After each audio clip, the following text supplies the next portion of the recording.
जय श्री कृष्णा। नमस्कार दोस्तों, आप सभी का स्वागत है हमारे YouTube चैनल में। आज हम इस वीडियो में बात करने वाले हैं माता अन्नपूर्णा की कथा।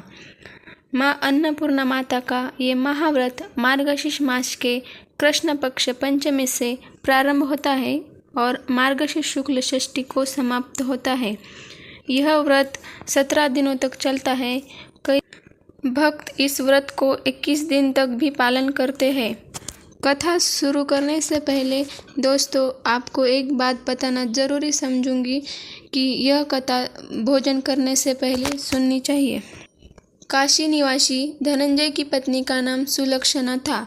उसे सब सांसारिक सुख प्राप्त थे, परंतु निर्धनता ही एक दुख का कारण थी।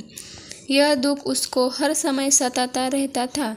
एक दिन सुलक्षणा अपने पति से बोली, स्वामी, आप कुछ उद्यम करो तो काम बने। इस प्रकार कब तक काम चलेगा? सुलक्षणा की बात धनंजय के मन में बैठ गई और वह उसी दिन विश्वनाथ शंकर को खुश करने को पूजा में बैठ गया। कहने लगा, हे देवाधिदेव विश्वेश्वर, मुझे पूजा पाठ कुछ नहीं आता, केवल तुम्हारे भरोसे बैठा हूँ। इतनी कृपा कर दो। 2-3 दिन तक भूखा प्यासा बैठा रहा। यह देखकर भगवान शंकर ने उसके कान में अन्नपूर्णा अन्नपूर्णा अन्नपूर्णा इस प्रकार 3 बार कहा। यह कौन क्या कह गया, इस सोच में धनंजय पड़ गया और मंदिर से आते हुए ब्राह्मणों को देखकर पूछने लगा, पंडित जी, यह अन्नपूर्णा कौन है? वे बोले, तू अन्न छोड़ बैठा है तो इसीलिए तुझे हर समय अन्न की ही बात सूझती है। जा घर जा, अन्न ग्रहण कर। धनंजय अपने घर गया और पत्नी से सारा वृत्तांत कहा। वह बोली, हे नाथ, चिंता मत करो, स्वयं शंकर जी ने यह मंत्र दिया है, वह खुद ही इसका खुलासा करेंगे। आप फिर जाकर उनकी आराधना करो। धनंजय फिर जैसा का तैसा पूजा में बैठ गया। रात्रि में शंकर जी ने आज्ञा दी कि तू पूर्व दिशा में जा, वहाँ इसका योग लगेगा और तू सुखी होगा। महादेव बाबा का कहना मान वह पूर्व दिशा को चल दिया। वह अन्नपूर्णा अन्नपूर्णा कहता जाता और रास्ते में फल खाता जाता, झरनों का पानी पीता जाता। इस तरह कितने ही दिन चलता गया। वहाँ उसे चांदी सी चमकती वन की शोभा देखने में आई। सुंदर सरोवर देखने में आया और उसके किनारे कितने ही अप्सराएं झुंड बनाए बैठी थी। एक कथा कहती थी और सब माता अन्नपूर्णा अन्नपूर्णा इस प्रकार बार बार कहती थी कि आज अगहन मास की उजियाली रात्रि थी। आज से ही इस व्रत का आरंभ था।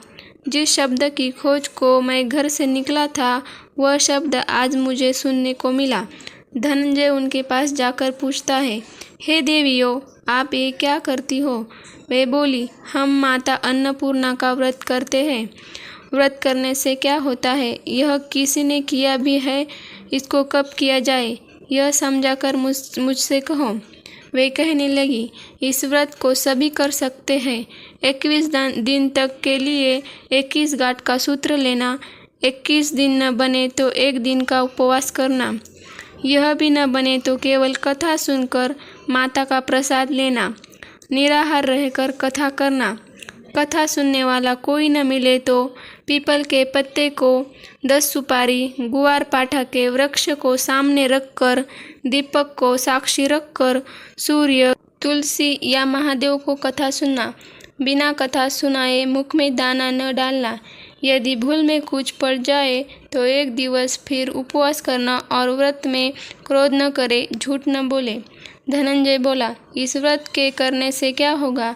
वे कहने लगी, इसके करने से अंधों को नेत्र मिले, लूलों को पाँव मिले, निर्धन के घर धन आवे, बांझ को संतान मिले, मूर्खों को विद्या आवे। जो जिस कामना से व्रत करे, माता उनको इच्छा पूरी करती है। धनंजय बोला, बहनों, मेरे पास भी धन नहीं है, विद्या नहीं है, कुछ भी तो नहीं है। मैं दुखिया और दरिद्री ब्राह्मण हूँ। मुझे उस व्रत का सुख दोगी? हाँ भाई, तेरा कल्याण हो, हम तुझे देंगे, ले व्रत का मंगलसूत्र ले। धनंजय ने व्रत किया और पूरा हुआ।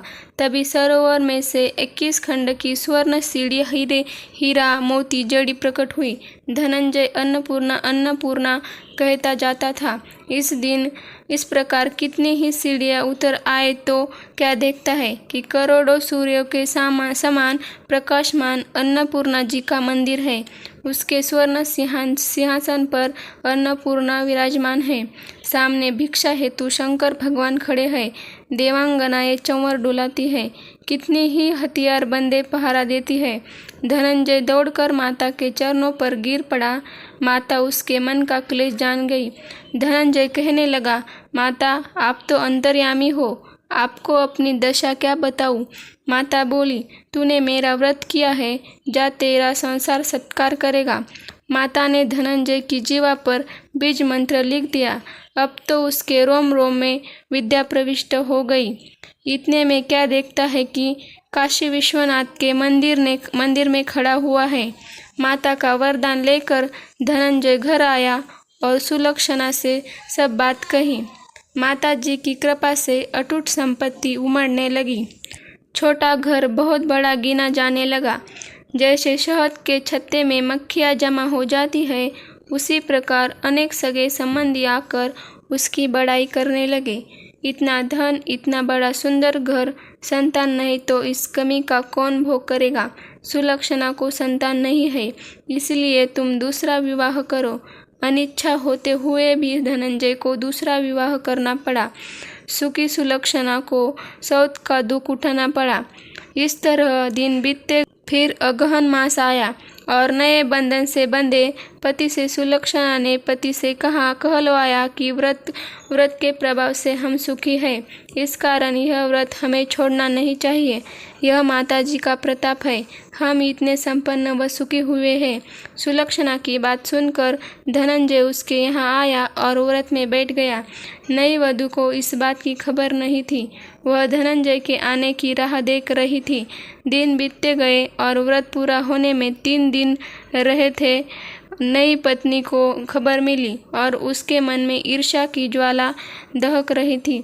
सुलक्षणा के घर पहुंची और झगड़ा करके वह धनंजय को अपने साथ ले आई और नए घर में धनंजय को थोड़ी देर के लिए निद्रा ने आ घेरा। उसी समय नई पत्नी ने उसके व्रत का सूत्र तोड़कर अग्नि में फेंक दिया। अब तो माताजी बड़ी क्रोधित हुई। घर में अचानक आग लग गई। सब कुछ जलकर राख हो गया। सुलक्षणा जान गई और अपने पति को वापस अपने घर ले आई। नई पत्नी रूठकर अपने पिता के घर जा बैठी। संसार में 2 जीव थे, उनमें से अब एक ही रह गया। पति को परमेश्वर मानने वाली सुलक्षणा बोली, हे नाथ, घबराना नहीं। माता जी की कला अलौकिक है। पुत्र कुपुत्र हो जाता है, पर माता कुमाता नहीं होती। आप माता के ऊपर श्रद्धा रखें और फिर आराधना शुरू करें, वे अवश्य हमारा कल्याण करेंगी। फिर धनंजय माता का व्रत करने लगा। फिर वही सरोवर सीढ़ी प्रकट हुई, उसमें अन्नपूर्णा माह कहकर उतर गया। वहाँ माता के चरणों में रुदन करने लगा।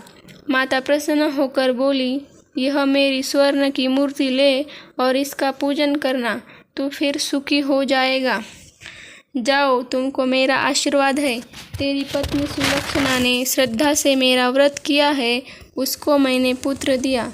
धनंजय ने आंखें खोली और खुद को काशी विश्वनाथ मंदिर में खड़ा पाया। वहाँ से फिर उसी प्रकार घर आया। इधर सुलक्षणा के दिन चढ़े और महीना पूरे होते ही पुत्र का जन्म हुआ। ग्राम में आश्चर्य की लहर दौड़ पड़ी। मान्यता आने लगी।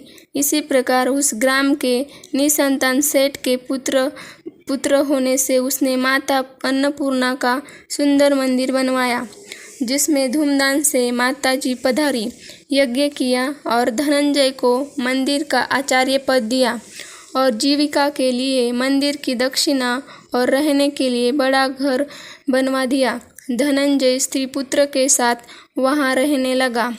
माता जी की चढ़ोतरी से भरपूर आमदनी होने लगी। इधर नई वधू के पिता के घर डाका पड़ा, सब कुछ लूट गया।